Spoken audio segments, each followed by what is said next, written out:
नमस्कार दोस्तों, क्या आपने कभी शेयर मार्केट में पैसा लगाया है या लगाने का सोचा है, बट डर लगता है कि कहीं पैसा डूब ना जाए। अगर आपका जवाब हाँ है तो आप अकेले नहीं हैं, बल्कि दुनिया के लाखों लोग इसी डर में जी रहे हैं। और इसी डर को खत्म करने के लिए बेंजामिन ग्राहम ने लिखी थी वो किताब जिसे शेयर मार्केट की बाइबल कहा जाता है, द इंटेलिजेंट इन्वेस्टर। इस किताब के बारे में दुनिया के सबसे अमीर इन्वेस्टर मिस्टर वॉरेन बफेट कहते हैं कि अगर आप शेयर मार्केट में सफल होना चाहते हैं तो ये एक किताब आपको जरूर पढ़नी चाहिए। दोस्तों, यह एक ऐसी किताब है जो न आपको ट्रेडिंग सिखाती है, न कोई शॉर्टकट देती है, बल्कि वो सोच देती है जो करोड़ों का पोर्टफोलियो बना सकती है। तो चलिए बात करते हैं वॉरेन बफेट की फेवरेट फाइनेंशियल बुक की, जो आपकी इन्वेस्टमेंट स्टाइल को पूरी तरह से बदल देगी। जी हाँ, हम बात कर रहे हैं द इंटेलिजेंट इन्वेस्टर की। तो चलिए बुक की शुरुआत हम एक छोटी सी स्टोरी से करते हैं। दो दोस्त थे, अर्जुन और विक्रम। दोनों ने हाल ही में अपनी पहली नौकरी शुरू की थी और दोनों के पास 50,000 रुपए की सेविंग्स थी।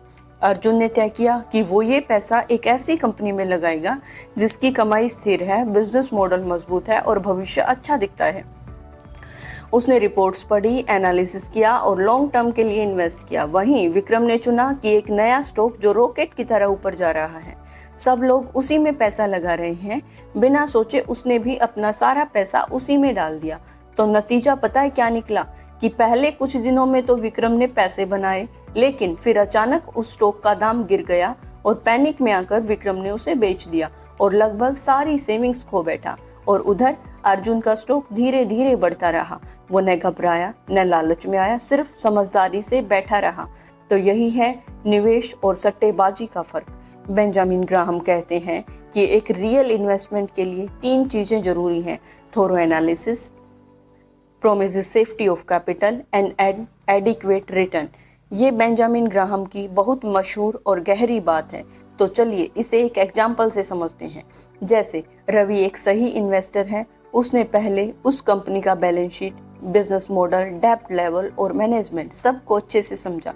उसे पता था कि ये एक स्ट्रॉन्ग कंपनी है और फ्यूचर में ग्रो कर सकती है। उसने उसमें 1 लाख रुपए लगाए और 5 साल में उसे 12% सालाना रिटर्न मिला। उसका पैसा भी सुरक्षित रहा और एक अच्छा मुनाफा भी हुआ। दूसरी तरफ सुमित, जो एक स्पेक्युलेटर है, सुमित ने किसी दोस्त से सुनकर एक छोटी कंपनी के शेयर में 1 लाख रुपए लगा दिए। ना कंपनी के बारे में कोई रिसर्च की, ना मार्केट को एनालाइज किया। फिर शेयर अचानक 50% गिर गया और कंपनी दिवालिया हो गई और सुमित का 1 लाख सिर्फ 20,000 बनकर रह गया। तो बेंजामिन ग्राहम यही कहना चाहते हैं कि सिर्फ पैसा लगाना निवेश नहीं है। निवेश तब है जब सोच समझकर सुरक्षा के साथ एक अच्छा लाभ कमाया जाए। बहुत सारे लोग खुद को इन्वेस्टर समझते हैं, लेकिन वो असल में ट्रेंड फॉलोइंग स्पेक्युलेटर होते हैं। और आज की दुनिया में जब हर ऐप पर बाय नाउ सेल नाउ का शोर है, तो समझदारी और धैर्य यही सबसे बड़े हथियार हैं। जैसे 1992 का हर्षद मेहता स्कैम याद है? लोग बगैर सोचे समझे स्टॉक्स में पैसे लगा रहे थे क्योंकि वो सिर्फ कमा रहे हैं सुन रहे थे। वहीं वॉरेन बफेट जैसे निवेशक उसी दौरान चुपचाप अंडरवैल्यूड कंपनीज को खरीद रहे थे, बिना किसी शोर के, लेकिन समझ के साथ। फर्क यही है कि सट्टेबाज शोर करते हैं, निवेशक सोचते हैं। तो अब आप खुद से पूछिए, क्या आपने कभी ऐसा फैसला लिया जो सिर्फ भीड़ को देखकर लिया हो? अब आप अगली बार निवेश करेंगे या सट्टा? तो एक सफल निवेशक बनने के लिए हमें न केवल अपने पैसे की रक्षा करनी है, बल्कि उस पर लॉन्ग टर्म में अच्छा रिटर्न भी पाना है। लेकिन सोचिए, अगर आपने 10 साल तक मेहनत से इन्वेस्ट किया और अंत में पाया कि आपके पैसे की वैल्यू ही कम हो गई, तब क्या होगा? और वैल्यू कम होने से मतलब है इन्फ्लेशन, यानी महंगाई। दोस्तों, यह एक ऐसा चुपचाप हमला करने वाला दुश्मन है जो आपके पोर्टफोलियो को बिना बताए खोखला करता है। और अगर आप इसके लिए तैयार नहीं हुए तो एक सफल इन्वेस्टर कभी नहीं बन सकते। अब बेंजामिन ग्राहम हमें बताते हैं कि एक समझदार निवेशक को सबसे पहले इस सच्चाई को समझना होगा कि पैसा समय के साथ अपनी कीमत खोता है। इस बात को भी हम एक उदाहरण से समझते हैं। मान लीजिए आपके दादाजी ने 1970 में 1,000 रुपए बचाए थे और उस समय 1,000 रुपए से एक सोने की अंगूठी, 1 महीने की राशनिंग, कुछ कपड़े खरीदे जा सकते थे। और अब वही 1,000 रुपए आज एक अच्छी शर्ट के लिए भी कम पड़ सकते हैं। यानी कि पैसा वही है पर उसकी ताकत कम हो गई है, और इसी को कहते हैं इन्फ्लेशन का प्रभाव। और यही वो दुश्मन है जिससे आपको अपनी इन्वेस्टमेंट स्ट्रेटेजी में सबसे पहले निपटना सीखना होगा। बेंजामिन ग्राहम कहते हैं कि कई बार लोग ये मान लेते हैं कि अगर महंगाई बढ़ रही है तो शेयर मार्केट में पैसा लगाना सबसे सही है, पर क्या ये हमेशा सच है? तो इस बात को भी हम एक एग्जाम्पल से समझते हैं। जैसे 2008 की फाइनेंशियल क्राइसिस के बाद अमेरिका में बहुत सस्ते दामों पर पैसा था। लोग समझ रहे थे कि इन्फ्लेशन बढ़ेगा और शेयर मार्केट स्काई रॉकेट करेगा, लेकिन असल में हुआ क्या? मार्केट गिरा, पैनिक फैला और लोग पैनिक में आकर अपनी सेविंग्स तक गंवा बैठे। यानी सिर्फ इन्फ्लेशन से डरकर इक्विटी में ब्लाइंडली इन्वेस्ट करना भी एक बेवकूफ़ी हो सकती है। तो इन्फ्लेशन से बचने के लिए बेंजामिन ग्राहम हमें सलाह देते हैं कि एक तो हमें अपने पोर्टफोलियो को डाइवर्सिफाई करना चाहिए, यानी कि सिर्फ शेयर या ओनली बॉन्ड नहीं बल्कि दोनों का बैलेंस जरूरी है। उदाहरण के लिए, जैसे आप एक ही दुकान में सब्जी, कपड़े और दवाई खरीदने नहीं जाते, तो वैसे ही एक ही जगह सारे फंड्स इन्वेस्ट करना भी एक मूर्खता है। और दूसरी सलाह बेंजामिन ये देते हैं कि हमें रियल असेट्स में भी निवेश करना चाहिए। रियल असेट्स से मतलब रियल एस्टेट, गोल्ड और कुछ ऐसे स्टॉक्स जो इन्फ्लेशन को बीट कर सकें। उदाहरण के लिए, अगर आपने साल 2000 में एक फ्लैट लिया होता जो 5 लाख का था, वो शायद आज 50 लाख तक पहुंच गया हो, जबकि उस समय सेविंग अकाउंट में 5 लाख रखने से वो मुश्किल से 10 लाख भी नहीं बनते। तो इसलिए किताब कहती है कि महंगाई आपको जितना नुकसान पहुंचा सकती है, उससे ज़्यादा नुकसान आप खुद को तब पहुंचाते हैं जब आप बिना समझ के फैसला लेते हैं। अब सवाल उठता है कि अगर इन्फ्लेशन हर किसी को प्रभावित करता है, तो फिर स्मार्ट और डम इन्वेस्टर्स के रिटर्न में इतना फर्क क्यों होता है? क्या वजह है कि एक आदमी उसी मार्केट में 15% कमाता है और दूसरा 5%? इसका जवाब डिपेंड करता है इन्वेस्टिंग अप्रोचेस पर, यानी स्मार्ट इन्वेस्टर किन स्ट्रेटेजीज पर काम करते हैं और डम्ब इन्वेस्टर कौन सी स्ट्रेटेजीज पर काम करते हैं। मिस्टर बेंजामिन ग्राहम कहते हैं कि एक इंटेलिजेंट इन्वेस्टर हमेशा लॉन्ग टर्म की सोच रखता है, मार्केट के उतार चढ़ाव को लेकर कभी घबराता नहीं है और वह इमोशनली स्टेबल होता है। लेकिन अब सवाल उठता है कि मार्केट के फ्लक्चुएशन से कैसे डील करें और उसे अपने फायदे में कैसे बदलें। तो इसके लिए बेंजामिन ग्राहम हमें 100 वर्षों का मार्केट डाटा दिखाकर यह साबित करते हैं कि मार्केट हमेशा ऊपर नीचे होता है। इसलिए मार्केट फ्लक्चुएशंस को अपना दोस्त बनाएं। जैसे 20वीं सदी में मार्केट ने कई उतार चढ़ाव देखे, लाइक 1930 का depression, world war, boom period, लेकिन इंटेलिजेंट इन्वेस्टर ने कभी पैनिक नहीं किया, बल्कि गिरावट को एक मौका समझकर अच्छे स्टॉक्स खरीदे और लंबे समय में फायदा उठाया। फॉर एग्जांपल, 1930 के ग्रेट डिप्रेशन में जब मार्केट 80% तक गिरा, तब जिन लोगों ने कोका कोला, जनरल इलेक्ट्रिक जैसी कंपनीज में इन्वेस्ट किया, तो वे 10-20 साल में करोड़पति बन गए। तो इससे यह सीखने को मिलता है कि लॉन्ग टर्म में पेशेंस रखने वाले ही असली मुनाफा कमाते हैं।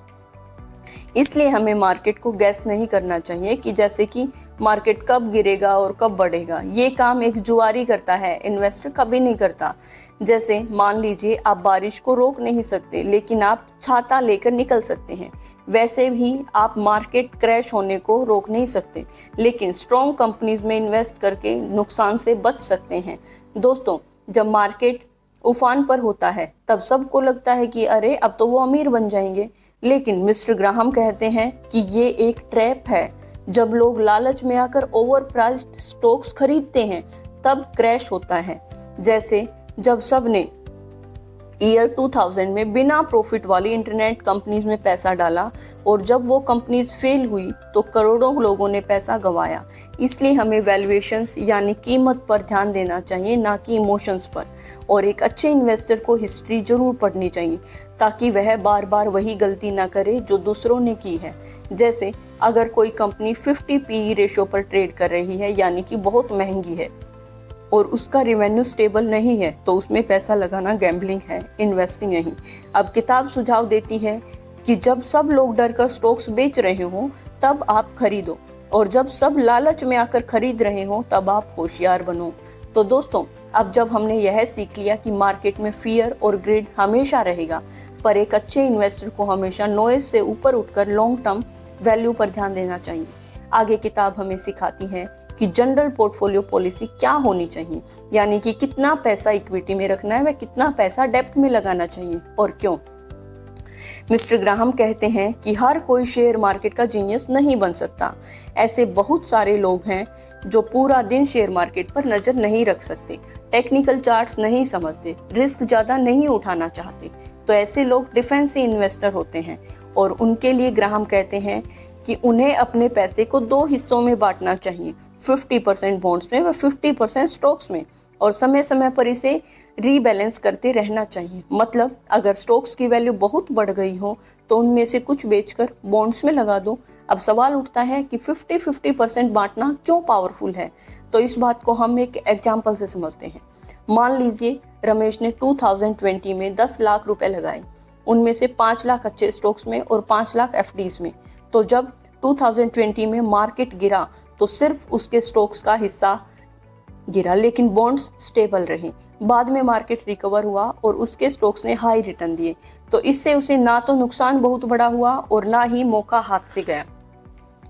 आगे मिस्टर ग्राहम कहते हैं कि एक डिफेंसिव इन्वेस्टर को सिर्फ उन कंपनियों में निवेश करना चाहिए जो लार्ज कैप हो, जिनका ट्रैक रिकॉर्ड अच्छा हो, डिविडेंड देती हो व price to earning ratio control में हो, जैसे HDFC बैंक, इन्फोसिस। ग्राहम बार बार चेतावनी देते हैं कि डिफेंसिव इन्वेस्टर को कभी भी ट्रेंड के पीछे नहीं भागना चाहिए। जैसे 2021 में जोमेटो का IPO आया तो लोग फोमो में आकर बिना सोचे समझे पैसा लगा बैठे, लेकिन डिफेंसिव इन्वेस्टर्स ने इससे दूरी बनाकर रखी क्योंकि कंपनी का कोई सॉलिड प्रॉफिटेबल ट्रैक रिकॉर्ड नहीं था। तो एक सेफ इन्वेस्टमेंट के लिए हमें हर महीने एक फिक्स्ड अमाउंट गुड कंपनीज में लगाना चाहिए, चाहे मार्केट ऊपर हो या नीचे। इससे एवरेज प्राइस कम होता है और रिस्क भी घटता है।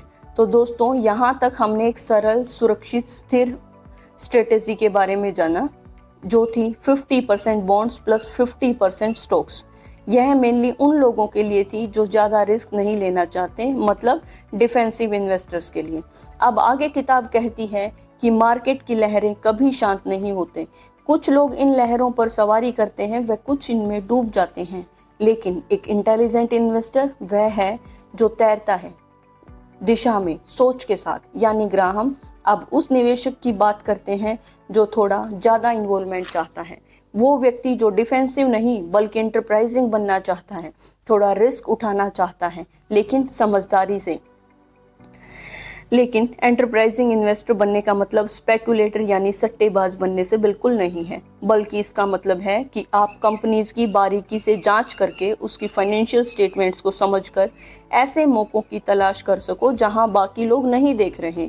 ग्राहम उन्हें नेग्लेक्टेड स्टॉक्स या अनपॉपुलर अपॉर्चुनिटीज़ कहते हैं, यानी कि ऐसी कंपनीज जो अभी नहीं चमक रही लेकिन जिनकी बुनियाद मजबूत है।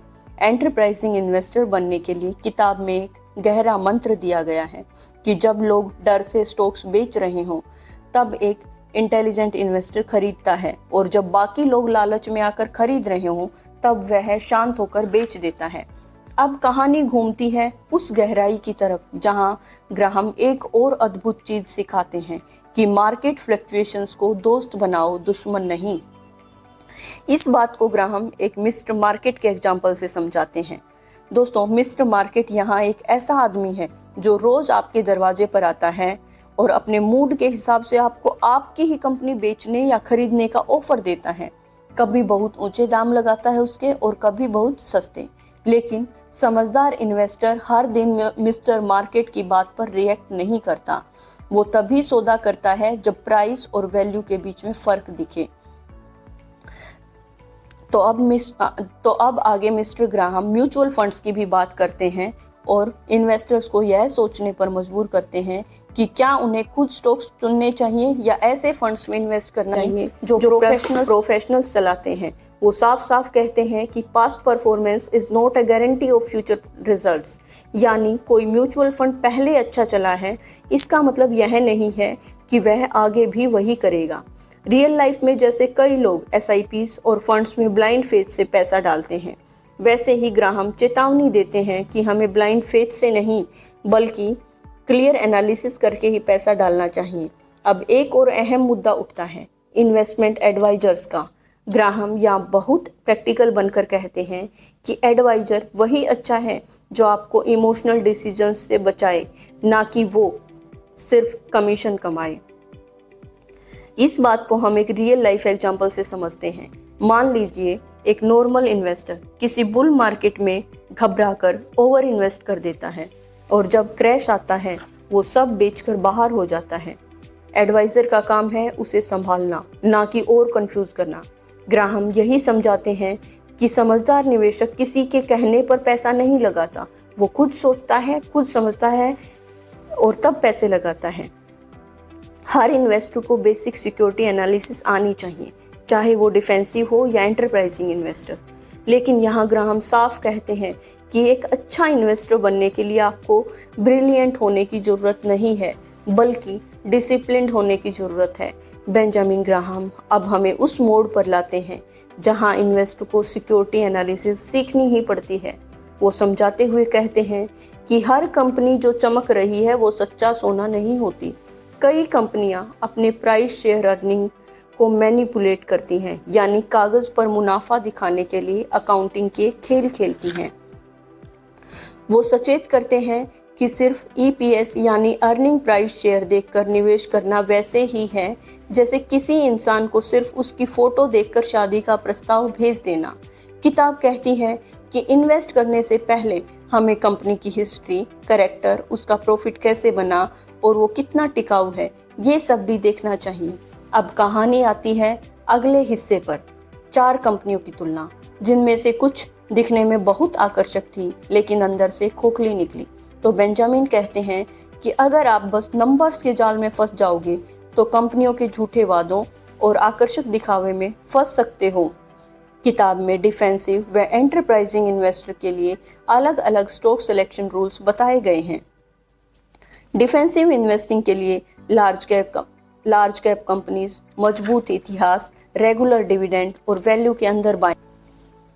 लेकिन एंटरप्राइजिंग इन्वेस्टर को कुछ और चाहिए, जैसे उसे लो PE रेशो वाली अंडर वैल्यूड कंपनीज जो अभी अनपॉपुलर हैं बट ग्रोथ पोटेंशियल रखती हैं, उन्हें ढूंढकर वो धैर्य से तब तक इंतजार करेगा जब तक मार्केट उनकी असली कीमत ना पहचाने। यहाँ एक बहुत गहरी बात बताई गई है कि आपका असली फ़ायदा तब होता है जब आप पॉपुलर ओपिनियन से अलग खड़े होते हैं, लेकिन पूरी तैयारी के साथ। इसे भी हम एक रियल लाइफ एग्जाम्पल से समझते हैं। मान लीजिए आपके पास 2 कंपनीज हैं। एक है XYZ टेक्नोलॉजीज, जिसकी हर जगह चर्चा है, हर न्यूज़ चैनल पर उसका जिक्र है। वह दूसरी है ABC इंजीनियरिंग लिमिटेड, जिसकी कोई बात नहीं करता, लेकिन उसका ऑर्डर बुक भरा है, असेट्स मजबूत हैं और प्राइस बहुत कम है। तो एक इंटेलिजेंट इन्वेस्टर जल्दी से XYZ के लालच में नहीं जाएगा। वो ABC को एनालाइज करेगा और अगर यहाँ मार्जिन ऑफ सेफ्टी है तो उसमें निवेश करेगा, भले ही किसी को वो कंपनी बोरिंग लगे। फिर ग्राहम कहते हैं कि इन्वेस्टिंग एक ऐसा क्षेत्र है जहां लालच, डर और अज्ञान तीनों शत्रु हैं, और अगर आप इन्हें काबू करना नहीं सीखते तो दुनिया की कोई भी स्ट्रेटेजी आपके लिए काम नहीं करेगी। अब आपकी इन्वेस्टर जर्नी उस मोड़ पर पहुंच गई है जहां आपको margin of safety, management, trustworthiness और लॉन्ग टर्म थिंकिंग को समझना पड़ेगा। तो आइए समझते हैं। इसके लिए सबसे पहले बात की जाती है कन्वर्टिबल सिक्योरिटीज़ और वारंट्स की। बाजार में अक्सर कंपनियां ऐसे ऑफर देती हैं जहां बॉन्ड्स को इक्विटी में कन्वर्ट किया जाता है, जिसे सुनकर लोग आकर्षित होते हैं। लेकिन ग्राहम हमें सावधान करते हैं। वह कहते हैं कि ये सब ऑफर्स इन्वेस्टर्स को उलझाने के लिए बनाए जाते हैं, जहां वो ना तो सेफ रह पाते हैं व ना ही पूरी तरह से ओनरशिप पा पाते हैं। इसके लिए ग्राहम कुछ केस स्टडीज़ की हेल्प से ये दिखाते हैं कि एक इन्वेस्टर को सिर्फ प्रोडक्ट नहीं बल्कि मैनेजमेंट का कैरेक्टर व एथिक्स भी देखकर इन्वेस्ट करना चाहिए। अब बात आती है डिविडेंड पॉलिसी और मैनेजमेंट के आचरण की। इसके लिए ग्राहम सिखाते हैं कि सिर्फ ग्रोथ पर ध्यान मत दो, बल्कि यह भी देखो कि कंपनी शेयर होल्डर्स को कैसे ट्रीट करती है, यानी वो मैच्योरिटी के साथ डिविडेंड भी देती है या सिर्फ प्राइस पंप करने में लगी है। और अंत में बात आती है मार्जिन ऑफ सेफ्टी की, जो इस कंप्लीट बुक की सोल है। इसके लिए ग्राहम कहते हैं कि किसी भी इन्वेस्टमेंट रखो गलती की, समय की या निश्चितता की भी। जैसे एक इन्वेस्टर को 100 रुपए की वैल्यू वाली कंपनी को 60-70 रुपए में खरीदना चाहिए, ताकि अगर एनालिसिस में थोड़ी भी गलती हो तो भी नुकसान न हो। और यही सोच वारेन बफेट की सफलता की जड़ है। तो अब जब आप इस किताब के अंत तक पहुंच चुके हैं तो समझ चुके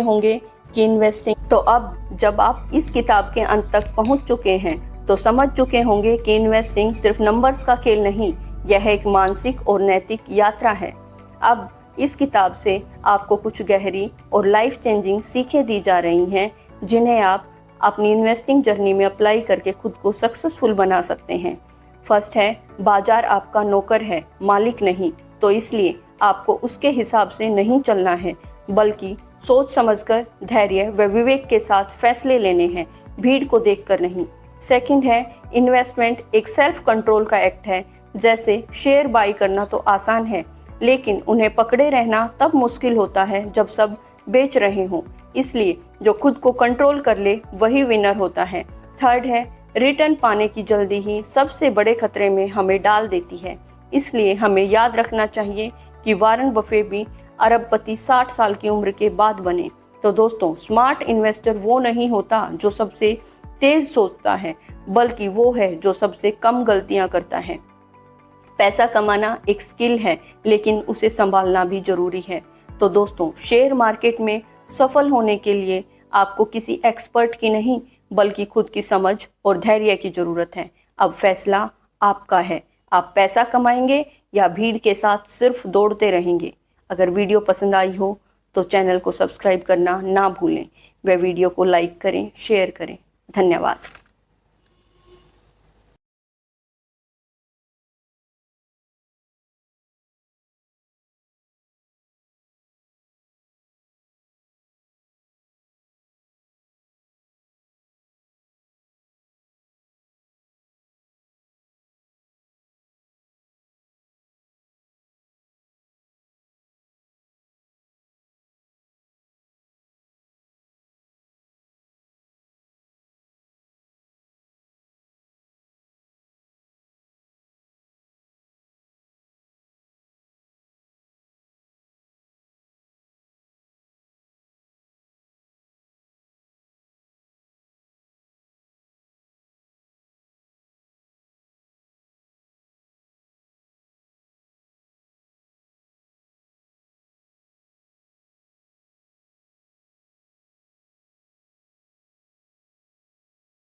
तो अब जब आप इस किताब के अंत तक पहुंच चुके हैं तो समझ चुके होंगे कि इन्वेस्टिंग सिर्फ नंबर्स का खेल नहीं, यह एक मानसिक और नैतिक यात्रा है।